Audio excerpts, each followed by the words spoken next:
Scrubs dans Pop Culture et Psycho, aujourd'hui vidéo 2 sur 12, on parle du personnage principal, JD, John Dorian, qui est entre fantasme, insécurité et quête de reconnaissance. Dans Scrubs, JD c'est le personnage central, celui par lequel on rentre au Sacré-Cœur et dans tout cet univers. Ce qu'on retient de lui souvent, c'est ses scénarios psychologiques. Il est dans ses pensées, c'est complètement extravagant, il y a beaucoup d'humour, et puis il a un besoin compulsif de créer du lien. Il est perpétuellement en train de chercher à se relier aux autres. Mais derrière son côté très attachant, on voit que JD, il a quand même une souffrance assez discrète, mais une souffrance bien réelle, celle de ne jamais être assez. Il a l'impression de ne jamais être suffisant, il a une insécurité affective très profonde, et il a un besoin de reconnaissance quasi vital.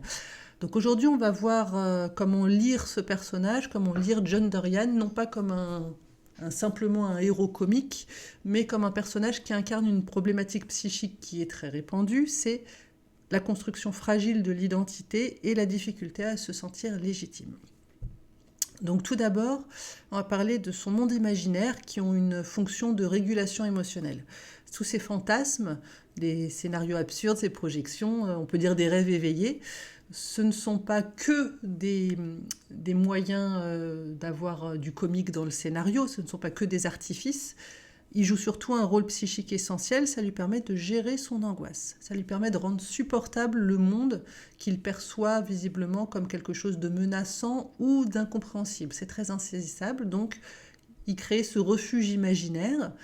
On pourrait dire que ça fonctionne comme un espace transitionnel ou comme un bassin d'autorégulation émotionnelle. Bref, c'est un moyen pour lui de retrouver du contrôle dans un environnement qui est trop imprévisible pour lui. Or, l'hôpital, c'est quand même un lieu qui est chargé d'incertitudes. Donc, ce fantasme qui intervient régulièrement dans sa journée, ça restaure une espèce de sécurité interne pour lui. On voit aussi que JD, il a une identité qui, d'un point de vue narcissique, est très fragile. Il cherche perpétuellement l'approbation de ses mentors, mais aussi la validation de ses collègues, de ses pairs. Il veut la preuve qu'il compte, qu'on ne l'oublie pas, même dans ses amitiés. Il veut savoir qu'en fait on ne l'oublie pas et qu'il existe et qu'on ne va pas l'abandonner sur le bord du chemin. Ce besoin de reconnaissance, ça dépasse largement le stade du désir relationnel de base. Ça vient vraiment combler une faille narcissique. Cette faille, elle est probablement ancrée dans un attachement très insécure.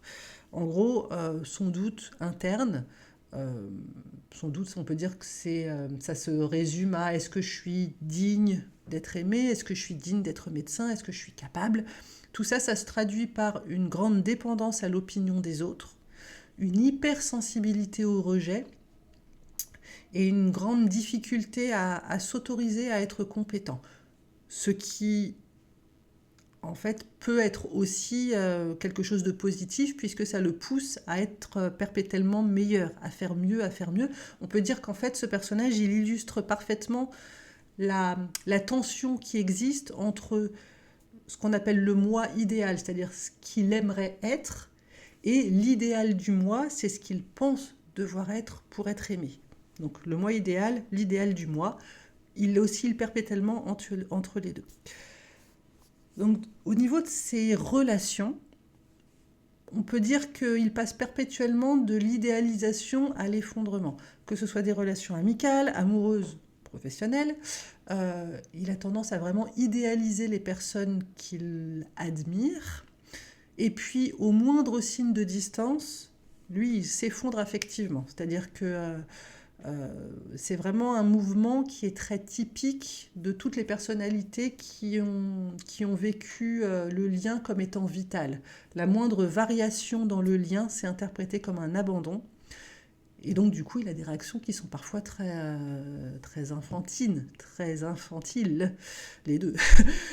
Il demande de l'attention, il a des moments de panique relationnelle.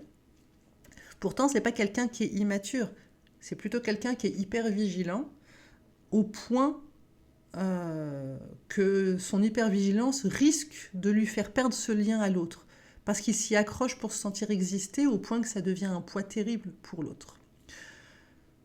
Un exemple très concret, c'est sa relation avec le docteur Cox, qui est vraiment, je pense, une dynamique au cœur de toute la série.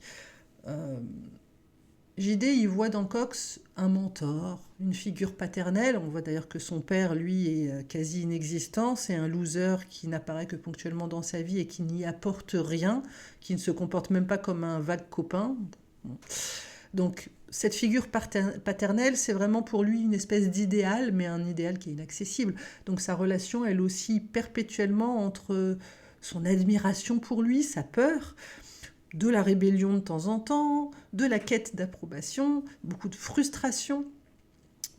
C'est ce qu'on appelle du transfert en psychanalyse. Il recherche auprès de Cox une validation qu'il n'a visiblement jamais reçue, ou du moins pas suffisamment tôt dans ses étapes de développement. Donc en fait, Cox, malgré lui, il devient l'objet sur lequel JD exprime ce besoin de validation. Et ça fonctionne parce que Cox étant ce qu'il est, il y a une dynamique qui se met en place, qui lui apporte à lui aussi et qui lui permet à lui aussi d'évoluer. On verra ça dans une prochaine épisode de Pop Culture et Psycho. Mais du coup, on voit que le personnage de JD, il évolue et il passe de la dépendance à l'autonomie émotionnelle. Au fil des épisodes et surtout au fil des saisons, il apprend progressivement à affronter le réel plutôt que de partir dans ses fantasmes pour y échapper.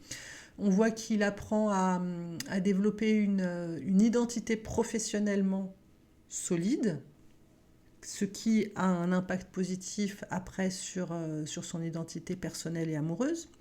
On voit qu'il apprend petit à petit à tolérer l'imperfection, à tolérer l'incertitude aussi. Alors qu'au départ, c'est très dur pour lui de ne pas savoir ce qui va se passer, alors que dans un environnement comme un hôpital, vous vous doutez bien qu'on n'a jamais de certitude. Et puis surtout, il apprend à s'appuyer sur ses amitiés, sur ses relations professionnelles, sans se perdre là-dedans, sans attendre tant de l'autre qu'au final, il dilue sa personnalité ou il abandonne l'autre dès qu'il y a un signe de faiblesse. Donc, d'un point de vue scénaristique, son arc narratif, c'est pas vraiment un arc de héros, parce qu'il n'est pas fantastique du début à la fin. C'est vraiment un arc qui correspond à celui d'un être humain qui apprend, qui peut être assez sans devoir être tout le temps validé par les autres. Avant de conclure, des références psychologiques, parce que là, il y a pas mal de choses très intéressantes avec le personnage de JD. Si on parle d'espace transitionnel, on parle de Winnicott. Les scénarios mentaux, c'est ce que Donald Winnicott appellerait des espaces transitionnels pour gérer l'ambiguïté et l'angoisse. Si on parle d'attachement anxieux, insécure, là je vous renvoie à Bowlby et aussi à Ainsworth, son besoin de validation, sa peur du rejet et son hypersensibilité à tout ce qui est distance relationnelle et émotionnelle. D'un point de vue de sa fragilité narcissique, là je voudrais vous renvoyer vers quelqu'un que je ne vous ai, je pense, jamais cité, c'est Récamier, Paul Claude, de son prénom, je crois.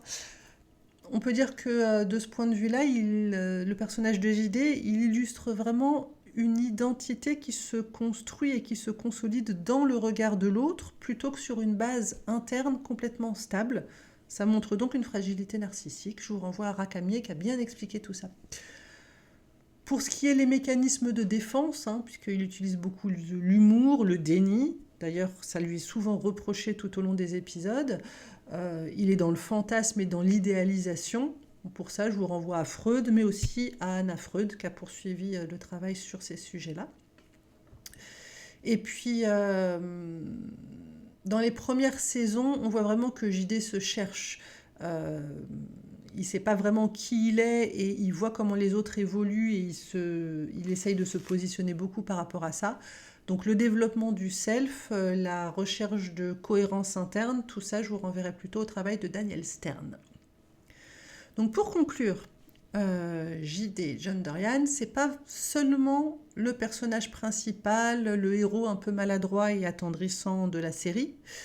Il est surtout le miroir d'une problématique très universelle qui est comment on fait pour se sentir légitime, comment on fait pour se sentir aimé et comment on fait pour se sentir suffisamment solide pour pouvoir trouver sa place dans le monde. Et ça, c'est une très très vaste question. Et du coup, ce personnage qui nous agace autant qu'il nous touche tout au long de la série, euh, ça nous permet à travers la série de voir que le lien humain, c'est un refuge, c'est une boussole quand on est un peu perdu, mais c'est aussi un défi. Et c'est essentiel, le lien, le rapport aux autres, pour pouvoir construire sa propre identité. La prochaine vidéo, on va parler du docteur Cox, justement.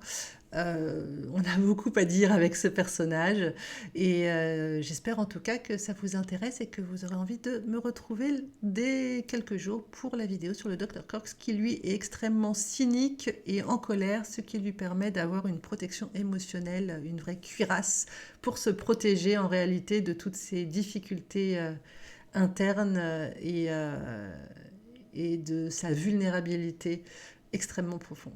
Je vous souhaite une très bonne fin de journée. À bientôt. Bye bye.